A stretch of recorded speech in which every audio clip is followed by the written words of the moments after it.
Story time to when I found out my sugar daddy and my best friend were sleeping together. So my sugar daddy would always give me money and would take me out shopping. And I obviously would share this with my two best friends. He would also take me to visit different cities with him, and I would take them as well. And sometimes I would just go alone with him. Anytime I didn't take my two best friends, there would always be one that would get mad. I really didn't understand why. She would always ask me why I didn't take them. One day I had her phone and I found out that he was texting her. So I asked her why she had his number. She told me that he gave her his number just in case he couldn't reach me, which was pretty awkward because I would always have my phone. One day my sugar daddy and I were supposed to go out of the city, and I was calling and texting him and he wouldn't answer. So I went to hang out with my two friends. But that same girl that had his number wasn't home. Follow for part 2. Part 2 on how I found out my sugar daddy and my best friend were sleeping together. Let's name my sugar daddy Tom. Let's name my friend that was texting my sugar daddy Maria, and my other friend Linda.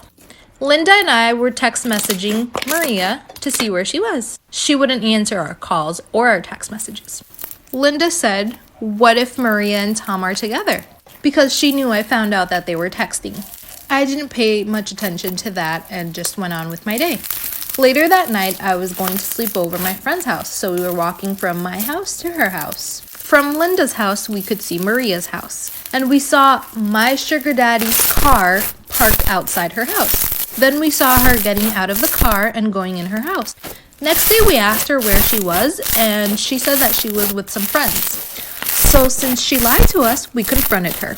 She denied the whole thing, said that we were crazy, even though we saw her. Follow for part 3. Part 3.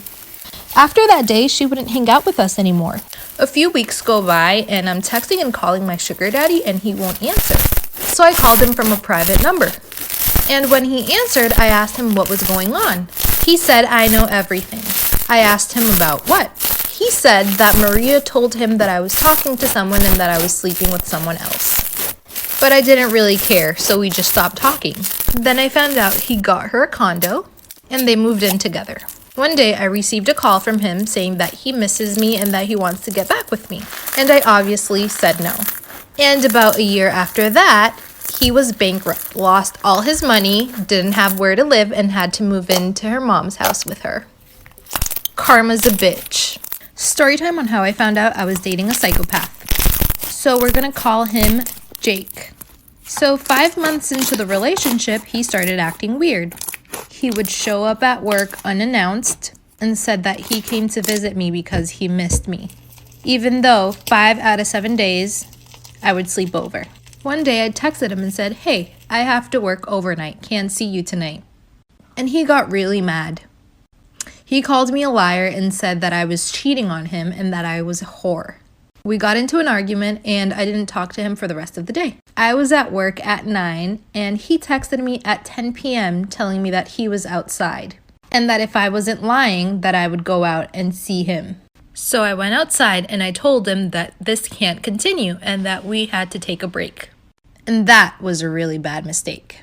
I walked away, and as I was walking away, my phone was blowing up, like for part 2. Part 2 on how I found out I was dating a psychopath. So as I was walking away, my phone was blowing up. And guess who it was? Jake. In the text messages, he was telling me that I was a whore, that I was a slut, and that I was going to pay for what I did. At this point, I was really scared and I really did not know what to do. The next day, I was at home because I had already worked in overtime, and he showed up at my door. He was pounding the door and screaming my name so I would come out. And I obviously did not. I grabbed my phone and I texted him and told him that if he did not leave, I would call the cops. So he left. The next week after that, he would non-stop call me at my job. Until one day that my manager picked up the call and threatened him to call the cops. And since I didn't answer his phone calls, he would just stop by. Like for part 3. Part 3 on how I was dating a psychopath. At this point, I was really scared to even go out anywhere. And I had to look twice every time I would leave my house or leave my job. Because I was scared that he would be outside waiting for me. I didn't explain this at the beginning, but I had roommates. And I had to explain to them that if they saw him, not to open the door. One day I was in my room minding my own business, and he just walked in my room. He started going on how he loved me and that he didn't want to lose me. Like I said, at this point I was really scared, so I just told him, if he does not leave my house, I will be calling the cops. And he did not want to leave. Long story short, I ended up calling the cops. I had to get a restraining order against him. And even though with the restraining order, I was scared to ever leave my house or leave my job if I was alone. Like and follow for more story times. Story time on how I almost got killed. So I was living at my friend's house, and he decided to rent out his extra room. And he rented it out to a guy and his girlfriend. So the girl was turning 21 and she wanted to throw a party. My friend said, yeah, sure, and we went out camping that weekend. We got back Sunday afternoon and decided we would just chill and order some pizza. After dinner, I decided to go up to my room and watch some TV. After about 30 minutes, I heard a knock and my friend opened the door and 5 guys come rushing in the house. These 5 guys had bats, pipes, and machetes. I didn't really know what was happening, but I could hear my dogs barking. My friend calls me downstairs, and I was walking down the stairs. I see 2 guys at the front door. I walk down the stairs, and halfway, one of them tells me if I get any closer, he'll cut me. But little did they know that I had a gun. Follow for part 2. Part 2 on how I almost got killed. So I ran to my room and grabbed my gun. As I was walking down the stairs, 2 of them saw my gun and ran out the door. The other 3 were still in the kitchen. So I walked to the kitchen pointing my gun. 2 of them ran out the front door while I was chasing the last one. So I chased the last one down the hallway. He ran out the door, and as he was running out the door, one of my dogs grabbed his leg and bit him. The other 4 dudes get in their car and drive away, leaving the one that got bit behind. He started chasing the car, and I was still chasing him with my gun. And he managed to get away. After all that, we found out that he was at the couple's party and he got into a fight with our other roommate over some beer.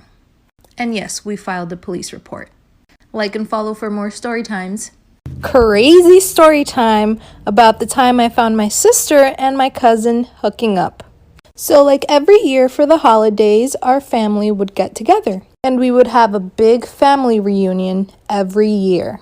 Now before I get started with the story time, this cousin, we would never see him at family reunions. But this year he decided to come. So him and his sister stayed at our house. On Christmas Eve, we made a big dinner, and that was at our uncle's house. So after dinner, my cousin, let's call him Billy, said, "Oh, I want to go to bed." So my sister said, "Okay, I'll take you home." They asked me if I wanted to go, but I said no. I said I'll catch up to them in a bit. So they went home. About 20 minutes after that, my sister texts me and tells me to let her know when we are on our way. Like and follow for part 2. Part 2 on how I found my sister and our cousin hooking up. So around 1 a.m., exactly 2 hours after my sister left, I decided I wanted to go to bed. But I completely forgot that she told me to let her know when I was on my way. So I get home and the front door is closed. But we always leave our back door open. So I walked in the house, walked to my sister's room, and I see her and my cousin doing the nasty. I was completely shocked and I just walked away. 20 minutes after that, they come and sit down next to me in the living room like nothing happened. After like 10 minutes of silence, my sister tells me that our parents cannot know. And he said that he knew it was wrong, but they've liked each other for a very long time. And I told them that I wouldn't tell our parents, but they would have to. She got mad at me and asked me why I couldn't keep her secret. Like and follow for part 3. Part 3 on how I found my sister and our cousin hooking up. So I told her that I could keep any secret but that we are family and you just do not do that. But she did not see anything wrong with it. So I gave her till the end of the weekend to tell our parents. So it's Sunday morning and my cousin is just about to leave and he's in the room packing his bags. And since she had no plans on telling our parents, I decided I would tell them myself. So I told our parents the whole story. They walk in my sister's room, and guess who's making out? My sister and my cousin. Long story short, he does not come to any family reunions anymore. She stopped talking to me for about a year. And till this day, she still thinks there was nothing wrong with that.